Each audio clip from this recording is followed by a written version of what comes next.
52 ஆண்டுகள் முடிந்து 53வது ஆண்டில் அடியெடுத்து வைக்கும் நமது முதல்வர் அவர்களுக்கு உங்கள் அண்ணன் கேப்டன் விஜயகாந்த் அவர்கள் சார்பாகவும் தேசிய முற்போக்கு திராவிட கழகத்தின் சார்பாகவும் எங்களுடைய மனப்பூர்வமான பிறந்த நாள் வாழ்த்துக்களை இந்த அவையிலே தெரிவித்துக் கொள்கிறேன். இன்றைக்கு எல்லாருக்கும் இது மாதிரி ஒரு டம்ளர்ல ஒவ்வொரு இடமா போய் தண்ணி கொடுத்துக்கிட்டு இருக்காங்க. சிஎம் ஒரு ரெக்வெஸ்ட், பெட் பாட்டில்ஸ்ல ஒவ்வொரு டேபிள்லயுமே பாட்டில்ஸ் நீங்க வந்து குடிதண்ணீர் வச்சிடலாம். அந்நியார் அவர் ஒரு நல்ல கருத்தை இங்கே சொல்லியிருக்கிறார்கள். அந்த கருத்து ஏற்புடையது அல்ல என்பதை நான் தெரிவித்துக் கொள்ள கடமைப்பட்டிருக்கிறேன். என்ற கோபம் வந்தால் தண்ணி பள்ளி கொண்டிருக்க வாய்ப்பு இருக்கிறது. இப்போ தண்ணி பாட்டில் தான் வீசணும்னு கிடையாது, டம்ளர்ல கூட வீசி அடிக்கலாம். உறுப்பினர் முன்னாள் முதலமைச்சர் அண்ணன் ஓபிஎஸ் அவர்கள் ஒரு நிலையை குறிப்பிட்டு அதை எரிவதற்கான தண்ணி பாட்டில் எரிவதற்கான வாய்ப்பு இருக்குது என்று சொன்னார்கள். ஒருவேளை அவருடைய தனிப்பட்ட அனுபவத்தின் காரணமாக அதை அவர் இங்கே குறிப்பிடுறாரா என்பதை நான் அறிய விரும்புகிறேன்.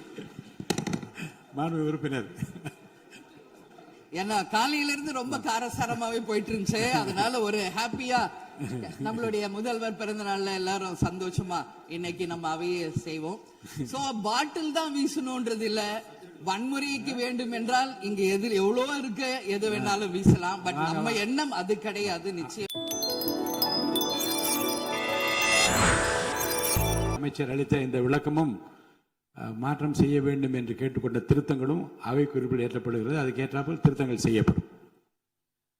மாண்புமிகு உறுப்பினர் திருமதி பிரேமலதா விஜயகாந்த் அவர்கள்.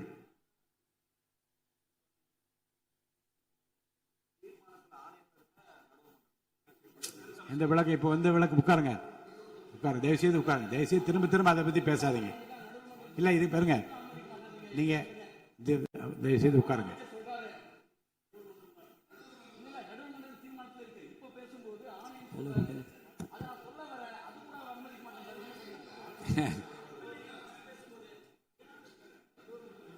பேரவைத் தலைவர் அவர்களே, முதலமைச்சர் அவர்களே, எதிர்கட்சி தலைவர் அவர்களே, அமைச்சர் பெருமக்களே, சட்டமன்றத்திலே இருக்கும் அனைத்து சட்டமன்ற உறுப்பினர்களுக்கும் முதல் கண் எனது வணக்கங்களை தெரிவித்துக் கொள்கிறேன்.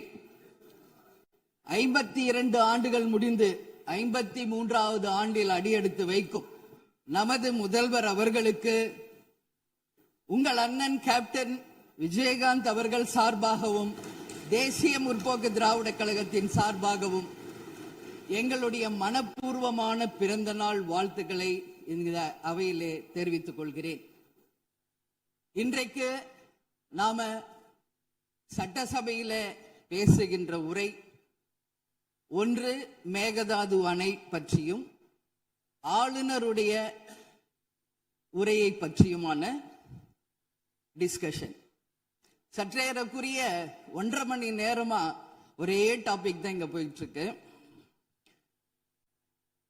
அந்த வாய்ப்பு அனைத்து சட்டமன்ற உறுப்பினர்களுக்கும் சமமாக வழங்கப்பட வேண்டும் என்ற வேண்டுகோளை பேரவைத் தலைவருக்கு நான் வைக்கிறேன். நிறைய பேருக்கு வாய்ப்பு கிடைக்குது, நிறைய பேருக்கு வாய்ப்பே கிடைக்காமையே போயிடுது. இது சட்டமன்றம், எல்லாருக்கும் ஈக்குவாலிட்டி, எல்லாருக்குமே வாய்ப்பு தரணும் பேசுறதுக்கு. அது நீங்க அவைத்தலைவர் அவர்கள் நீங்க அதை பார்த்துக்கோங்க. அதுக்கு அடுத்தது அன்று ஆளுநர் உரை, அது தமிழ்தாய் வாழ்த்தோடு ஆரம்பிக்கப்பட்டதை தேசிய முற்போக்கு திராவிட கழகம் மனப்பூர்வமாக அதை வரவேற்கிறோம். அதே போல ஆளுநர் உரை அன்றைக்கு ஆளும் கட்சியின் உரையாக இருந்தது என்பதை யாரும் மறுக்க முடியாது. ஒரு ஸ்போக்ஸ் பர்சன் மாதிரி ஆளுங்கட்சியை பற்றி மட்டுமே அவருடைய உரை இருந்தது. நமது தமிழ் மொழி தாய்மொழி, நம்மளுடைய அன்னை தமிழ் அன்னை. அந்த தமிழ் மொழியை நாம் சொல்றது செந்தமிழ் அப்படின்னு சொல்லுவோம். அதை நாம் கேட்கும்போது அது நம் காதுல தேன் பாய்ந்ததாக தான் நம்ம எல்லாரும் சொல்வோம். ஆனால் அன்றைக்கு ஆளுநர் உரையில் 37 நிமிடங்கள் அவர் பேசியதாக ஒரு குறிப்பு இருக்கு. ஆனா 37 தவறுகள், தமிழை பற்றி உச்சரித்தவை அத்தனையுமே மிக மிக ஒரு வேதனையான ஒரு விஷயமாக இங்க நான் பார்க்கிறேன். நம்மளுடைய தலைவர்கள் அறிஞர் அண்ணாவாகட்டும், கலைஞராகட்டும், ஐயா காமராஜர் ஆகட்டும், அனைத்து பெருந்தலைவர்கள், அதே போல வேலு நாச்சியார், இது போன்ற அவர் ஒவ்வொரு பேரை சொல்லும் பொழுதும் முற்றிலுமாக அவருடைய உரையில அத்தனை பிழைகள் அன்றைக்கு இருந்தது. மாண்பு உறுப்பினர் உட்காருங்க. உட்காரணுமா? உட்காருங்க, நான் பேசுறேன். உட்காருங்க. இல்ல உட்காருங்க ப்ளீஸ். மாண்புமிகு உறுப்பினர் ஆளுநர் உரை மீது சொல்லுகிற போது தமிழ் உச்சரிப்பு பற்றி அவர் குறிப்பிட்டார்கள். வேறு மாநிலத்தை சேர்ந்த ஒரு ஆளுநர் அரசின் சார்பில் இங்கே தன்னுடைய உரையை அவைக்கு படிக்க வந்தபோது புதிதாக தமிழகத்தில் வந்திருக்கிற வேறு மாநிலத்தை சேர்ந்த நம்முடைய ஆளுநர் முதலில் எல்லா தலைவருடைய பெயரையும் உச்சரிக்க முயன்றதை நாம் முதல்ல பாராட்ட கற்றுக்கொள்ள வேண்டும்.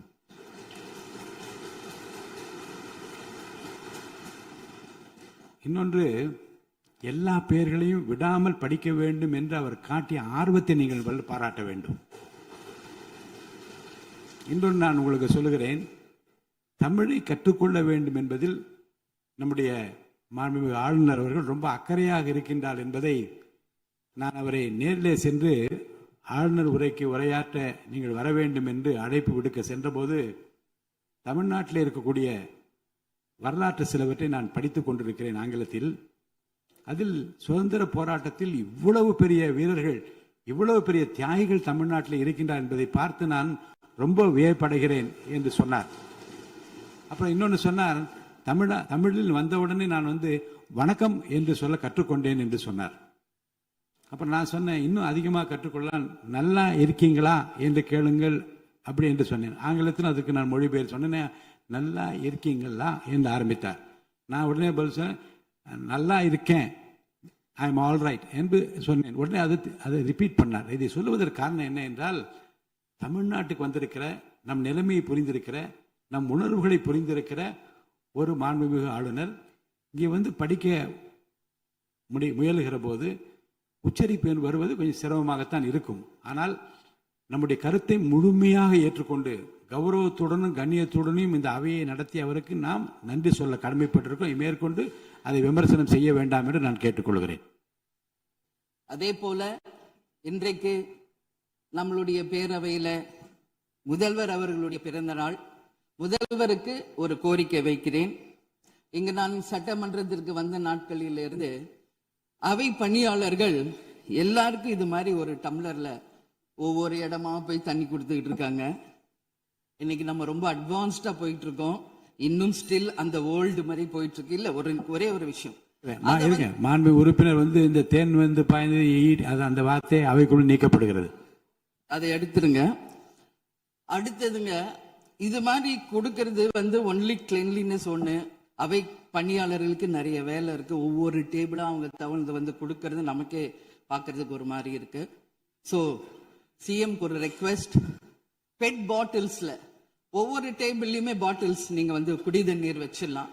குடிச்சிட்டு அவங்கவுங்க இடத்துல அவங்கவுங்க வச்சிட போறாங்க. இதனால கவர்மெண்ட்டுக்கு எக்ஸ்ட்ரா செலவும் ஒன்றும் வரப்போறது இல்லை. அவங்கவுங்க இடத்துல வச்சிடலாம் அப்படின்ற என் கருத்தை நான் சொல்றேன். ஏன்னா இது டம்ளர்ல கொடுக்கறதும் அது மறுபடியும் கேட்கறதும் அவங்க வருவதும் அவங்களுக்கு நிறைய பணிகள். அது பதில் ஒவ்வொரு சீட்ல ஒரு பெட் பாட்டில்ஸ் மாதிரி கண்ணாடி பாட்டில்ல வாட்டர் வச்சுட்டா அவங்களுக்கு தேவைக்கு எடுத்துட்டு கொடுத்துடலாம். ஸோ இது பிறந்த நாள்ல முதலமைச்சருக்கு ஒரு கோரிக்கை வைக்கிறேன். அதுக்கு நாம நெகிழியில வேண்டாம், பிளாஸ்டிக் பாட்டில்ஸ் நம்ம அலோவ் பண்ண வேண்டாம், கண்ணாடி பாட்டில்ல நம்ம வைக்கலாம். உறுப்பினர் மாண்புமிகு பேரவைத் தலைவர் அவர்களே, அந்நியார் அவர்கள் ஒரு நல்ல கருத்தை இங்கே சொல்லியிருக்கிறார்கள். அந்த கருத்து ஏற்புடையது அல்ல என்பதை நான் தெரிவித்துக் கொள்ள கடமைப்பட்டிருக்கிறேன். என்ற கோபம் வந்தால் தண்ணி பரலை கொண்டிருக்க வாய்ப்பு இருக்கிறது.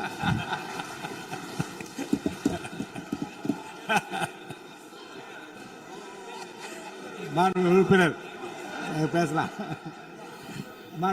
இப்போ தண்ணி பாட்டில் தான் வீசணும்னு கிடையாது, டம்ளர்ல கூட வீசி அடிக்கலாம். உறுப்பினர் ஒரு நிமிஷம்.